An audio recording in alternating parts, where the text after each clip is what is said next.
Don't be afraid to raise your price. Because so many studies show that, I think, what is it, like a 1%, 2% raising of your price across the board can really uplift revenue by what, net 5%, 6%, something like that.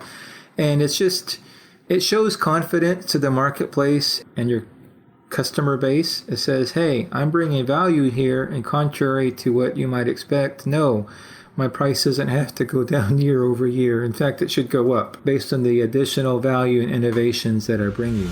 Coffee's for closers only. So we've established my proposal is sound in principle. Now we're just haggling over price. Let's see how much we're going for on eBay. Man, it's the same as Dunkin' Donuts. Costs 15 times the price. Welcome to Impact Pricing, the podcast where we discuss pricing, value, and the special relationship between them. I'm Mark Stiving, and today our guest is Samuel Saavedra. Here are 3 things you want to know about Samuel before we start. First, he is a pricing practitioner who's tackled a lot of interesting problems, and I can't wait to talk about a lot of those. He's currently a program manager in pricing for Fiserv, and he was the commercial pricing manager for Vodafone in the U.S. Welcome, Samuel. Thank you, Mark. A pleasure to be here. It's a pleasure to speak to the legendary developer of Impact Pricing. So thank you. Thank you for inviting me. How did you get into pricing? I kind of fell into it. I had been doing proposals as a contract employee at Bell South Long Distance, and because I have a writing degree from NC State, that's a long story. So I write very well, and that's required in proposal management. And so this pricing team was a man down. They had worked with me on bid management, and they said, hey, you want to learn pricing? I said, sure, I don't know anything about it. And they said, oh, it's just cost plus. You hit a button and get the banana. That's what they told me. And so we did that. And this was at the time when Bell South was broken up into several corporations, regional Bell operating companies. And so they basically dominated their respective geographies, and they had gross margins over 80%, net margins probably still in the 60s. And so it was just like they would pick up orders off the fax machine. They owned all the circuits, all the telephony. It was just like shooting fish in a barrel. So it was cost plus. I left there and I went to joined MCI WorldCom as they emerged from bankruptcy. And there I learned bottoms-up pricing, add up all the units, do P&Ls, do forecasting, and do historicals in terms of, your cost allocations. So I learned to be a proper pricer at MCI, and then Verizon Business bought them. But so I just stumbled into it. All right. And you do know that I despise cost-plus pricing, right? I suspect you do, yes. And I come to despise it as well because it's lazy. It doesn't address industry verticals. It doesn't address your customer. It's just lazy. Anybody can do, cost times 1.45 or whatever. It's lazy. Pick a random number. Let's use that as a multiplier. Exactly. Here we go. Okay. And in fact, just before we started the recording, you told me about some value pricing that you did. And the question is, if a corporation decides that they want to charge for software, custom software on top of a project, how do you figure out that pricing? Well, it's going to be a combination of things. You need to figure out their time horizon. You need to know the type of features that they want to develop and in what order. So you need to know their time horizon, the features, the deployment strategy. They might want 12 features. They might want 20 features. It's a wish list. So you have to get them to commit to, 3 or 4 of them at a time, say per quarter, because that's going to impact the complexity of your work effort. And then most important, you're going to need to know what is the impact to their business? What problem are they trying to solve? Which means what value are you bringing, right? What pain are you addressing with your software? Because that's the intangible. You can say, we're going to make this for you. There's our work effort. But because we're meeting you very quickly, we're helping meet this need. This is the premium you're going to pay for it. You actually called it a premium. And earlier you said you actually gave me a percentage. What percentage did you give? Anywhere from 5 to 10% more if you can give it. So rather than Most people use software, say, 5 years, corporations, before they go through a major refresh. So rather than, I won't use words like gouge, but some companies call it partnering. They partner with you for 5 years. My approach is to suggest we get an increasing percentage for the first 2 years. So there's a famous Swiss banking company. Based in Switzerland. They do software. They specialize in software for credit unions, and they have that same approach. They estimate you're going to gain so many $100,000, whatever, a year, a quarter of additional revenue because of their solution. They know you can't afford them, so they say, hey, we're going to take 5% the first 6 months, 8% the next 6 months, assuming you hit your growth targets, 10%, 12%. So they partner with you, but yet they're also profiting with you for the first couple of years. Does that make sense? Yeah, not only does it make sense, it seems fair. I think so. The biggest challenge I see with pricing like that is oftentimes it's hard for the vendor, whoever the software vendor is, to be able to monitor how much money the customer is actually making because of their software. That's true. That depends on a couple of things: the financial controls and reporting that the vendor has, their reporting methods and how sophisticated they are about revenue breakout, and number two, the involvement of their finance people. So it's been my experience, if you have a CFO or a CPA or somebody involved in signing the scope of work, because CPAs in particular are sensitive to doing bad things, and they're regulated and so forth, they're going to make sure that you get paid. Yeah, Mm-hmm. CPAs are a lot like lawyers. Right. We want to make sure that we're mitigating as much risk as we possibly can. Right. What I've always found that works really well is if I could understand the value that I'm going to deliver to the customer. And in these cases, we're actually talking about dollars. How much more revenue or how much more profit do I think my customer is going to get? If I could understand what that number is going to be, and my customer or my buyer believes that number, then a really good rule of thumb is somewhere around that 10% number. I could probably charge them 10% of that and be able to pull that in. So if it's an annual recurring profit they're going to get, they would pay me that every year. And if it's a one-time or 3-year horizon, we'd say, okay, we'll take the one lump sum. But that 10% seems like a really good number. And you played around with that, or were in that space as well. Exactly. And traditionally, at least when it comes to enterprise banking software, the way it's typically priced is like a annual license for the software. Then there's going to be base pricing, like say it gives you so many millions of payments or wire transfers and so on. And then there's going to be tiered pricing. So as you go over the base pricing that has been allocated in your annual license, they're going to say every tier of 100,000 transactions is going to go from 20 cents or 0.002 to 0.0018, and declining as you climb the tiers. Or you can supplant that with the 10%, or see, if you're ambitious, if you can add the 10% to that tier-based pricing approach. But you won't know unless you try. Right. And it's all a matter of how are we delivering value to the customer. So nice.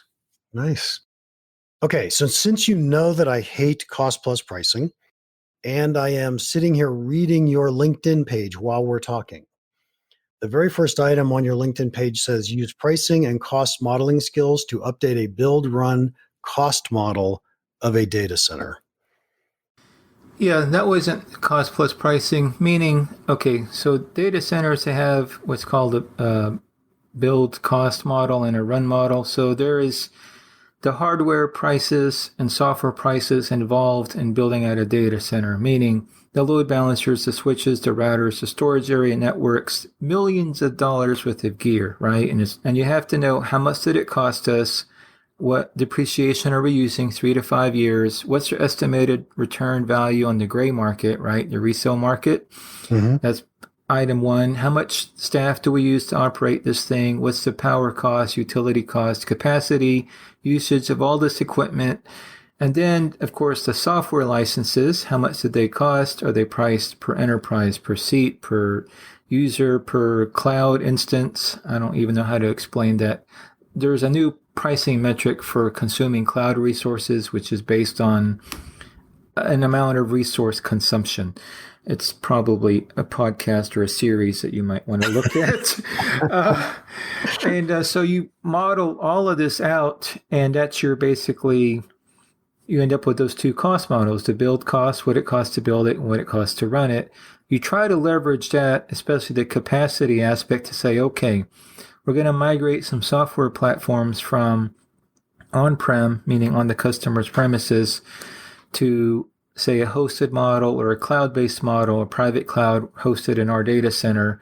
How do we leverage the costs of that plus our traditional banking, our traditional value to this new software? So knowing your run cost is always a good thing. You just keep it there in the back of your mind. I guess you could use it as a floor, but at the same time, then you also have to determine what approach you're going to do when you launch a new product, especially a cloud-based product, to break even. So, for example, system integrators like Accenture, Capgemini, where I used to work, they're famous for basically offloading development costs onto the first 4 or 5 customers. So they'll put up 20% of it, and then they'll, I almost said sucker, they will encourage somebody to be the beta tester, the first application user, and based on the feedback from them and their contributions, they'll wrangle in 3 more, and hopefully they'll break even on their massive investment. After that, it's cheddar all the way down. Nice. Yes. And so I think that makes sense. And I also think that you pulled the most important pricing lessons that I would say out of that. First off, it makes sense to know our cost. And if we don't know our cost, then why would we ever go below that? Why would we ever sell below that? And so having those costs allow us to use that as a floor, especially the run cost, if we're going to do a pricing and metric in that respect. And then the second piece is this even profitable business? Is this something that we should be doing? And to make both of those decisions, we have to understand our costs. It's just not pricing yet, right? Pricing is about how much is a customer willing to pay us. And we need to know if that willingness to pay is above or below those costs. Right. So first you do the analytics of, on your end, you the provider, you have to figure out the capacity of your infrastructure, right? Cloud-based pricing is all about elasticity, scalability, capacity, etc. So you figure out what that is based on your assumptions of the customer's uptake, number of transactions, number of customers, growth over time. So you model that. Then they in turn come up with their numbers of uptake and growth over time. Once you've got the nitty-gritty out of the way, then there's the actual pricing, which is, as you know, what is their perception of the value you bring, right? Because the number is the market's perception of the value that your application brings to the marketplace. Yep. And hopefully the number covers all the analytics you did. If not, then maybe you might need to find 10 customers to break even and then become profitable. Or if you can't, then you should exit the business. Yep. Perfect. How's the podcast going? Are you getting value? Research shows that people don't really value what they get for free. But I'm hoping you'll prove this research wrong. Please demonstrate to us and the entire world that you value this podcast. Would you please pause the podcast, subscribe if you haven't already done so, rate the podcast, and leave us a short review? You'd be doing a huge favor. And research shows if you invest this little bit of time, you'll probably like the podcast even more. Win-win. Pause. Do it now. We'll wait for you. Another one that you have on your LinkedIn page that I really like this one, and I'm not sure how many people do this today, but you developed waterfall analyses across the service portfolio to address revenue leakage and declining margin points. I think this waterfall analysis is fascinating, but I don't think enough companies do it. Now, what was that project like? I've done that at a couple of places, but basically a corporation will have, like, say, a dozen or so competing products in a division. And what happens is there's contractual pricing. There's pricing that, there's futures, there's pricing that you believe conforms to FASB standards, it's contractual, and it's nice and pretty and everything. But then you start looking at your quarterly numbers, your net revenue. After all is said and done, and you realize there's a 12% gap someplace. We're leaking revenue. So then you put on your contract management hat and you go through your contract with a fine-tooth comb and you realize, there's a clause that goes, notwithstanding the foregoing, the customer agrees to a 2% rebate after hitting a certain threshold, and this is buried in clause 57. So you find these little hidden rebate clauses, and then you find out that an addendum on the contract references all of this pricing can be thrown out if there's a regional promotion, a regional marketing campaign. And then you look at then some addendum and it mentions, also we do things on a quarterly basis. And of course, the sales VP is empowered to offer you inducements or rewards as needed. So you basically look for all these potential points of revenue leakage and you track them and then you try to close them, because basically all those become additional discounts, right? Discounts that you really weren't anticipating or approved, which means your margins were lower than you thought. There were discounts that sales got into the contract without talking to the pricing people. Right. Nice. And so when you did your waterfall, did you do it as a corporate, these are the buckets that we tend to see, or did you do it on a contract by contract basis saying, hey, we agreed to this price, but we're really only getting 94% of that price? Using systems like SAP or Zilliant, you first attack it bucket by bucket. What are the big red herrings, the standard rebate packages that we have, and then say using Pareto analysis, what group of contracts generates 80% of our income and ignore the 20. Then you go contract by contract on those big contracts. If you still can't squeeze out that remaining 3% loss, which on a $20 million TCV deal is significant, then you go contract by contract, maybe region by region, but you got to find it. And then once you find it, you have to just impose controls, tweak the process, etc. And, sometimes you just have to write out the contract and just live with it. Well, we know we signed it. I think the real goal to the waterfall is to make sure we don't do it the next time. Exactly. We've identified what the issues are. How do we keep from doing this? Because we already signed the contract. You've also used a lot of data analytics in your roles in pricing. What types of things do you tend to look at when you're looking at the data analytics, BI tools? Nothing terribly exciting. Like at places like I worked at Siemens where they have a lot of SKUs. They make Wait, Samuel, I'm going to interrupt for a second. You're not making me want to be a pricing person. Sorry. Let's start that with, oh my gosh, this is so exciting. Okay, well, analytic software can yield some very fascinating insights. So you start off by looking at performance over the region by region. What price points are successful? Does the organization, are they willing to do price elasticity, right? Do the tests, do the products or SKUs lend themselves to tweaking the price to see what changes it have in terms of moving volume through a distributor, in terms of impacting the end user? Sometimes they're not. But basically, some good analytic software combined with manufacturing data, like if you're a Cisco or a Siemens, can yield those insights, and it can identify the sweet spot. That in spite of our big push on these types of load switches or these cable TV boxes, it appears that we actually make our money off the remote control or the power cable going into the switch box, unanticipated insights. So that's the exciting part of analytics. I think back when I was doing analytics, there's always the first level, which is kind of, revenue dropped this quarter, or profit didn't grow the way we thought it was. And then there was the second level to figure out, okay, why? What happened? What caused it? Where does it come from?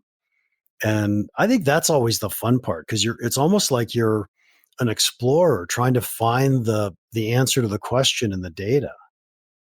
I agree, because you'll see a sudden drop in, say, revenue uptake, movement, inventory velocity in some region for some quarter on a specific 2-week period, and you go through and you realize, oh, the bridge was out, none of the trucks could deliver raw materials to the warehouse.